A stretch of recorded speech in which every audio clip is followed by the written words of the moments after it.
እንደ ፈረንጆቹ አቆጣጠር 1994 ዓ.ም በቴክሳስ ከተማ ውስጥ ኒኮላስ ባርክሌ የሚባል የ13 ዓመት ህፃን ልጅ ከሚኖርበት ከተማ ጠፋ። ይህ ልጅ ከጠፋ ከ3 ዓመት በኋላ ስፔን ውስጥ የሚገኝ አንድ የ23 ዓመት ፈረንሳዊ ወጣት ፍሬደሪክ ቡርዳን በፖሊስ ቁጥጥር ስር ሲውል እኔ ያኔ የጠፋው የ13 ዓመት ታዳጊ ልጅ ነኝ አላቸው። የሚገርመው ግን የጠፋው ልጅ ወርቃማ ጸጉርና አይኑ ሰማያዊ አይን ያለው አሜሪካዊ ሲሆን ፍሬደሪክ ግን ጥቁር ጸጉርና ቡናማ አይን ያለው ፈረንሳይኛ አክሰንት ያለው ወጣት ነበር። ያልበቃ ብሎ ግን አይኔና ጸጉሬ የተቀየረው ያኔ በጠፋበት ሰዓት አጋቾች አሲድ ስለደፉብኝ ነው ብሎ ዋሸ ለፖሊሶችና ለቤተሰቦቹ። ከሁሉም በላይ ግን የሚያስገርመው ነገር ደግሞ ልጁ እውነተኛ ቤተሰቦቹ ስፔን ድረስ ሄደው አዎ እሱ ልጃችን ነው ብለው ወደ አሜሪካ ወሰዱት። በ23 ዓመቱ አሜሪካ ውስጥ ሁለተኛ ደረጃ ትምህርት ቤት ገብቶ ተማረ። መጨረሻ ላይ የወጣው ሚስጥር ግን መላውን አሜሪካ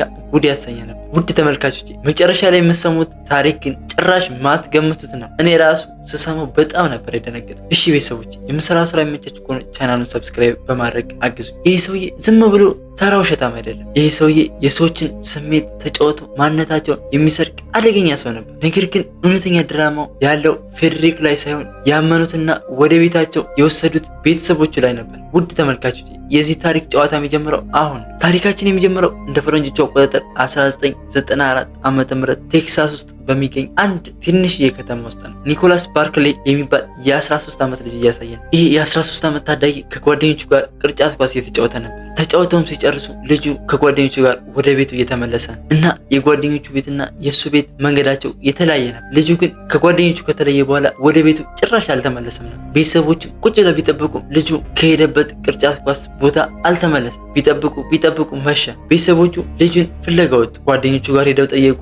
የቅርጫት ኳስ ሲጫወቱበት የነበረው ቦታ ሄደው ጠየቁ። ነገር ግን ልጁን ሊያገኙት አልቻሉም። ወዲያውኑ ቤተሰቦቹ ሄደው ለፖሊስ አመለከቱ። ቤተሰቦቹና ፖሊስ አንድ ላይ ሆነው ልጁ የሚፈልጉትም ልጁ ግን ሊገኝ አልቻለም። ቤተሰቦቹና ፖሊሱ ነው ልጁ ይገኛል ተብሎ የታሰበበት ቦታ በሙሉ ተፈለገ። ነገር ግን ልጁ ምን እንደበላው ግራ እስከሚገባ ድረስ ከተማ ውስጥ ሊገኝ አልቻለም። ይህ ልጅ ከጠፋም ቀናቶች፣ ሳምንታት እያሉ በጣም ጊዜው ሄደ። ቤተሰቦቹም ተስፋ ቆርጠው ልጁን መፈለግ አቆሙ። ልጃችን አንድ ላይ መለስ ሄዷል። ምክንያቱም ታግቷል እንዳይሉ ደውሎ ገንዘብ የጠይቃቸው ሰው አልነበረም። በቃ ልጃችን ወይ መንገድ ላይ የሆነ ነገር ሆኖ ነው ብለው ተስፋ ቆረጡ። ይህ ልጅ ከጠፋ ከ3 ዓመታት በኋላ እንደ ፈረንጆቹ አቆጣጠር 1997 ዓ.ም ከስፔን ሀገር ለቴክሳስ ፖሊስ አንድ ስልክ ተደወለ። የጠፋውን ልጃችን ኒኮላስ አግኝተነዋል፣ አሁን ስፔን ሀገር በሚገኝ ህፃናት ማቆያ ውስጥ ይገኛል የሚል ዜና መጣ ወደ ቴክሳስ ፖሊሶች ማለት ነው። ፖሊሶቹም ይህንን ዜና ከሰሙ በኋላ ልጅ ወደ ጠፋባቸው ቤተሰብ ደወሉ። እናም ሲደውሉ ቤት ውስጥ የነበረችው የልጁ እህት ነበረች። የልጁ እህትም ስልክ አንስታ ስታናግር ወንድሟ እንደተገኘ ፖሊሶች ነገሯት። የልጁ እህት በጣም ተደሰተች ከ3 ዓመት በኋላ የጠፋውን ወንድሟ መገኘቱን ስትሰማ። ነገር ግን ቤት ውስጥ ይህንን መረጃ ስትሰማ ማንም አልነበረም ከሷ ውጭ፣ ወላጆቹ ቤት ውስጥ አልነበሩ። እናም እቺ ልጅ ወዲያውኑ ተነሳ በፕሌን ተሳፍራ ወንድሟ ወደሚገኝበት ስፔን ሀገር በረረች። ልጅቷም ከብዙ ሰዓታት በኋላ ወደ ስፔን ሀገር ደረሰች። ነገር ግን ስፔን ውስጥ እዛ ህፃናት ማቆያ ውስጥ ተቀምጦ የነበረው ሰው ግን ኒኮላስ አልነበር። ያ ሰው ፍሬድሪክ ቡርዳን የሚባል እድሜው 23 ዓመት የሆነ በፖሊስ የሚፈለግ ፈረንሳዊ አታላይ ነበር። ፍሬድሪክ በስፔን ፖሊሶች እንዳይታሰር ሲል እኔ እኮ አሜሪካዊ ልጅ ኒኮላስ ነኝ ብሎ ለፖሊሶች ዋሻቸው። ነገር ግን ፍሬድሪክ ጥቁር ጸጉርና ቡናማ አይን ያለው ጎልማሳ ሲሆን ኒኮላስ ግን ሰማያዊ አይንና ወርቃማ ጸጉር ያለው ህፃን ነበር። ታዲያ ይህንን ውሸት እንዴት ሊፈጥር ቻለ? ይሄ ሰውስ ማን ነው የሚል ጥያቄ ካላችሁ እሱን ላብራራላችሁ። ውድ ተመልካቾች ፍሬድሪክ የሚባለው ሰው ይሄ ሰው ገና ወደ አሜሪካ ከመሄዱ በፊት በአውሮፓ ውስጥ ካሜሊዮኑ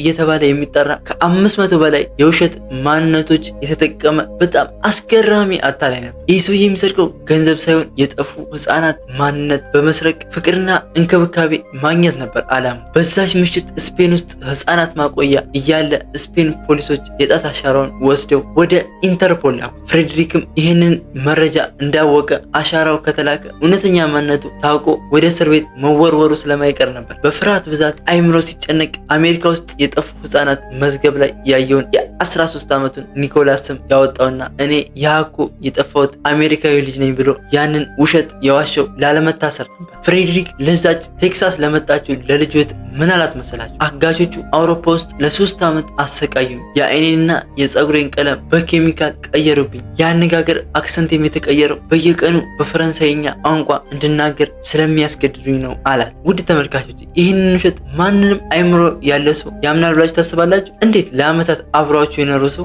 ማንነት ይጠፋቸዋል? አሲድ ቢደፋበት እንዴት የአይኑ ከለር እና የፀጉሩ እንትን ሊቀየር ይችላል? ጭራሽ የማይመስል ውሸት ነበር ያዋሻት። የሚገርመው ነገር ግን የልጁ እህት አዎ ይሄ ልጅ ያ የጠፋው ወንድሜ ነው ብላ አቀፈችው። ፖሊሶቹም እህቱ ስለሆነች የወንድሟ ማንነትማ አይጠፋትም ብለው አመኗል። እህትየውም ፍሬድሪክን ይዛ ወደ አሜሪካ ቴክሳስ ተመለሰች። እናቱም የጠፋው ልጅ ተመለሰልኝ ብላ በደስታ አለቀሰች። ፍሬድሪክ ወደ ቤታቸው ገባ። የበፊት የጠፋው ልጃቸው መኝታ ክፍል ውስጥ ወሰዱት። የልጁን የድሮ ልብሶች መልበስ ጀመረ። ነገር ግን የዚህ ሰውዬ ተግባር በዚህ ብቻ አላበቃም። ቤተሰቦቹ ያንን የ23 ዓመት ፍሬድሪክን በ16 ዓመቱ ልጅ ስም አሜሪካ ውስጥ በሚገኝ ሁለተኛ ደረጃ ትምህርት ቤት ገብቶ እንዲማር አስመዘገቡ። አስቡት፣ በየቀኑ ፂሙን እየተላጨ ከ15 እና ከ16 ዓመት ህፃናት ጋር ክፍል ውስጥ ተቀምጦ ሲማር። የሚገርም ሰው ነው። ያው ትምህርት እድሜ ይወስናል እያልኩኝ አይደለም፣ ግን የልጁ ውሸት ነው እንጂ መምህራንና የልጁ የበፊት ጓደኞቹ ይሄ ልጅ ትንሽ አላረጀም በፊት እኮ እንደዚህ አልነበረም ብለው ቢጠራጠሩ፣ ቤተሰቡ ግን ከደረሰበት ስቃይ የተነሳ ነው እያሉ ይከላከሉት ነበር ለዚህ ልጅ። እነሱ ራሱ የሆነ የደበቁት ነገር አለ እንጂ እንደዚህማ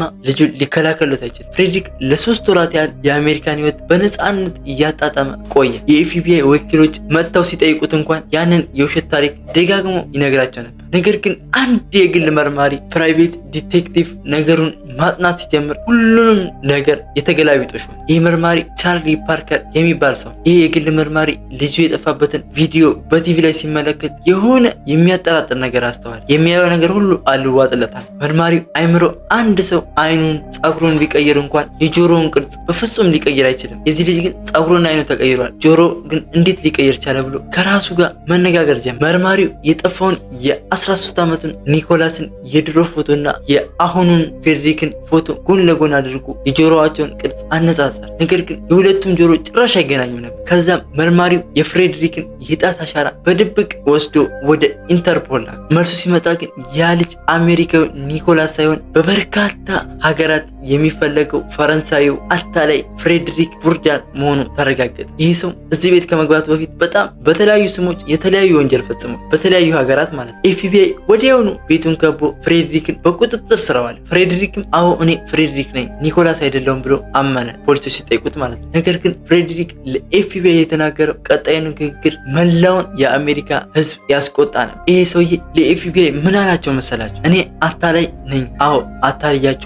ነገር ግን እኔ የ23 ዓመት ፈረንሳዊ መሆኔን የመጀመሪያው ቀን ላይ የዚህ ልጅ ቤተሰቦች ያውቃሉ። ነገር ግን እኔን የተቀበሉበት ምክንያት አላቸዋል። ፖሊሶቹ ቀጣይ የሚናገረው ነገር በጉጉት መጠበቅ ጀመሩ። ፍሬድሪክ ቀጥሎ የተናገረው ነገር ግን በጣም የሚያስደነግጥ ነበር። እውነተኛው ልጅ ኒኮላስ በ1994 ሲጠፋ የተገደለው በገዛ ቤተሰቦቹ ነው። እነዚህ ሰዎች እኔን የ13 ዓመት ልጃችን ነህ ብለው የተቀበሉኝ ፖሊስ እውነተኛ ልጃቸው እንደተገኘ አስቦ የልጁን መሞት እንዳይመረመርና ወንጀላቸውን ሽፋን እንደሆነላቸው አስበው ነዋል። በጣም የሚገርሙ ናቸው። ውድ ተመልካቾች እስኪ ያስቡት 100% እሱ ልጃቸው እንዳልሆነ እያወቁ የገዛ ልጃቸውን ግድያ ለመሸፈን ሲሉ ያንን አታላይ ወንጀለኛ በቤታቸው ውስጥ አስገብተው እያኖሩ ነበር። ግን እንዴት እንደዚህ አይነት ጭካኔ ሊፈጽሙ ቻሉ? ፍሬድሪክም በሰራው ማታለል ወንጀል የ6 ዓመት እስራት ተፈረደበት። የእውነተኛው ልጅ ኒኮላስ ግን ከዛሬ ድረስ አስክሬኑ አልተገኘም። ቤተሰቦችም በቂ ማስረጃ ባለመኖሩ አልተቀጡም። ምክንያቱም ፍሬድሪክ ከተናገረው ቃል ውጪ ቤተሰቦች ላይ የሚጠቁም ምንም አይነት ማስረጃ ፍንጭ አልነበር። ውድ ተመልካቾች የዛሬው ታሪካችን ይህን ይመስላል። ከዚህ ታሪክ እንደተማራችሁበት ተስፋ አድርጋለሁ። ቪዲዮውን ላይክ፣ ሼር፣ ሰብስክራይብ በማድረግ ቻናላችን ቤተሰብ ይሁኑ። እንዲሁም ቀጣይ በሌላ እውነተኛ ታሪክ እስከምንገናኝ በያላችሁበት ሰላማችሁ ይብዛል።